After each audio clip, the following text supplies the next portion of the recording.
घराबाहेर क्षणाक्षणाला स्फोट होत होते. युद्धाचे ढग दिवसेंदिवस आणखीन गडद होत चालले होते. सगळ्यांनाच आपल्या अस्तित्वाची, आपण जिवंत राहू की नाही याची चिंता होती. तरीही त्या घरात नवीन बाळ येणार म्हणून सगळेच खुश होते.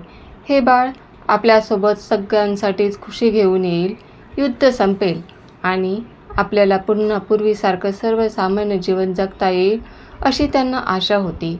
बाळाच्या आगमनानंतर काय काय करायचं, त्याचं स्वागत कसं करायचं याची चर्चा घरात सुरू होती. किमान त्यामुळे तरी आपलं दुःख, वेदना कमी होतील असं त्यांना वाटत होतं. या जगात नव्यानं पाऊल ठेवणाऱ्या बाळाच्या मोठ्या पण वयानं लहानच असलेल्या बहिणीची, मलकची उत्सुकता तर अगदी शिगेला पोचली होती. तिला भाऊ येणार की बहीण या चर्चेत तीही हमरीतुमरीवर येऊन सामील व्हायची. आणि कोणी म्हटलं येणारं बाळ मुलगा असेल तर मलकचा फारच तिळपापड व्हायचा. मला लहान बहीणच येणार यावर ती पूर्णपणे ठाम होती. गाझापट्टीतील राफा शहरातील एका सर्वसामान्य कुटुंबातील ही घटना. इस्रायल आणि हमास यांच्यात सुरू असलेल्या गाझापट्टीतील या भागात काय परिस्थिती असेल आणि लोक कसे जगत असतील याची कल्पनाही आपल्याला करता येणार नाही. इतकी बिकट अवस्था तेथे आहे. मलकची आई 30 आठवड्याची गर्भवती होती. येणाऱ्या बाळाला युद्धाचे चटके बसू नयेत यासाठी आपल्या परीनं संपूर्ण घरच तयारी करत होतं. मलकनं तर आपल्या लहान बहिणीचं नावही आधीच फिक्स करून ठेवलं होतं. बाळाचं नाव त्याच्या जन्माआधीच तिनं रूह असं ठरवून टाकलं होतं. रूह या शब्दाचा अर्थ आत्मा. तिच्या हट्टाखातर घरातल्यांनीही त्याला मान्यता देऊन टाकली होती. आता फक्त बाळाच्या जन्माचा तेवढा अवकाश होता. बाळ तर जन्माला येणारच होतं, पण इतर परिस्थिती कदाचित नियतीला मान्य नसावी. इस्रायलनं केलेल्या हवाई हल्ल्यात नेमकं हेच घर सापडलं. 2 घरातले मिळून तब्बल 19 जण या हल्ल्यात ठार झाले. त्यात अजून जन्माला येणाऱ्या रूहचे आई वडील आणि रूहच्या जन्मासाठी आस लावून बसलेल्या मलकचाही समावेश होता. दुर्दैव म्हणजे या घटनेतील 19 मृतांमध्ये एकाच घरातील तब्बल 13 मुलं होती. अर्थातच हे कुटुंब रूह आणि मलक यांचं होतं. त्यांच्या कुटुंबातलं कोणी म्हणजे कोणीही वाचलं नाही. आश्चर्याची गोष्ट म्हणजे जन्माला येणारं बाळ मात्र या हल्ल्यातून वाचलं.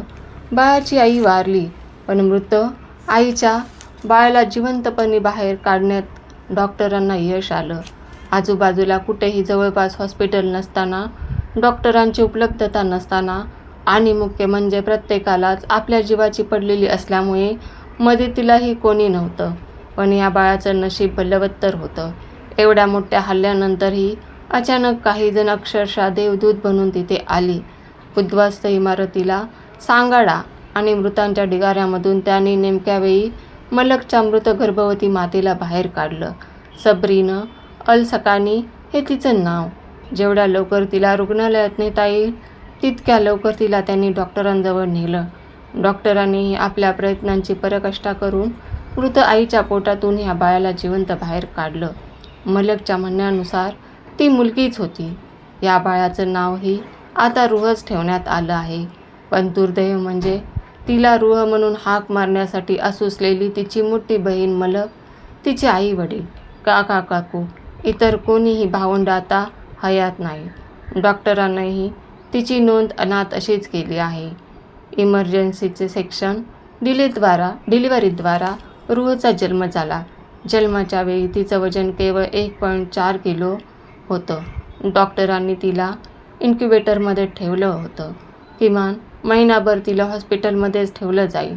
डॉक्टरांच्या म्हणण्यानुसार बाळाची प्रकृती आता सुधारते आहे आणि बाळाच्या प्राणाचा धोका आता पूर्णपणे मिटला आहे. युद्धात महिला आणि मुलं लक्ष्य. इस्रायलच्या हल्ल्यात आत्तापर्यंत 34,000पेक्षाही जास्त नागरिक ठार झाले आहेत. दुर्दैवाची गोष्ट म्हणजे मृतांमध्ये जवळपास 70% महिला आणि मुलांचा समावेश आहे.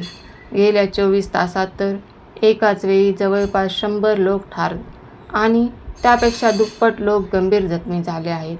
या युद्धामध्ये दोन्ही बाजूपैकी कोणीही महिला आणि मुलांना लक्ष्य करू नये तसेच सर्वसामान्यांना त्रास होईल अशी कृती करू नये असं आवाहन करण्यात आलं आहे.